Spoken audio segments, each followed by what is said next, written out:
গত 23 নভেম্বর সাবেক প্রধানমন্ত্রী বেগম খালেদা জিয়া তার শারীরিক চেক আপের জন্য রাজধানীর এভার কেয়ার হাসপাতালে আসেন এবং শারীরিক অবস্থার অবনতি হলে তাকে এভার কেয়ার হাসপাতালে ভর্তি নেওয়া হয়। এরপর থেকেই সারা দেশে বিএনপির নেতাকর্মীদের ভিতরে তৈরি হয় উদ্বেগ, উৎকণ্ঠা। আমরা দেখতে পেরেছি গত 27 নভেম্বর তার শারীরিক অবস্থা অবনতি হলে তাকে সিসিইউতে নেওয়া হয়। এরপর থেকে রাজধানীর এভার কেয়ার হাসপাতালের সামনে কিন্তু নেতাকর্মীরা ভিড় জমায় এবং আমরা জানার চেষ্টা করব আসলে তারা কেন ভিড় জমাচ্ছেন এবং তারা কি চাচ্ছেন।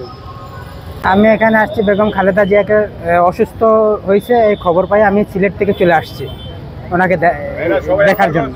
কি চাচ্ছেন আপনি? আমি চাচ্ছি দেশবাসীর কাছে সবাই দোয়া করবে ওনার জন্য, উনি যেন ভালো হয়ে সুস্থ হয়ে জনগণের কাছে আসতে পারে, এটাই আমরা সবাই দোয়া করি। আমি সিরাজগঞ্জ থেকে আসছি। আমার প্রাণপ্রিয় নেত্রী, 3 বারের সাবেক প্রধানমন্ত্রী বেগম খালেদা জিয়ার সুস্থতার কামনা করার জন্য এই ঢাকাতে আসছি। সকাল থেকে আসছি, এখনও এভাবেই আছি। ইনশাল্লাহ যতক্ষণ সুস্থ না হয়, একটা ভালো নিউজ না শোনা পর্যন্ত আমরা দেশে ফিরে যাব না ইনশাআল্লাহ।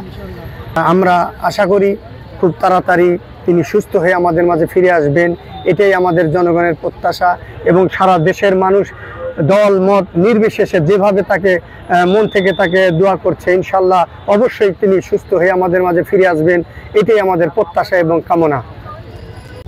দেশনেত্রী বেগম খালেদা জিয়া এই এভার কেয়ার হসপিটালে মৃত্যুর সাথে পাঞ্জা লড়ছেন।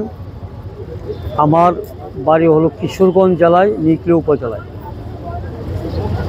আমি 111 নেত্রীর বিএনপির এই দুর্দিনে পাশে ছিলাম। আমি গত 4 দিন যাবৎ আমি ঢাকায় অবস্থান করছি।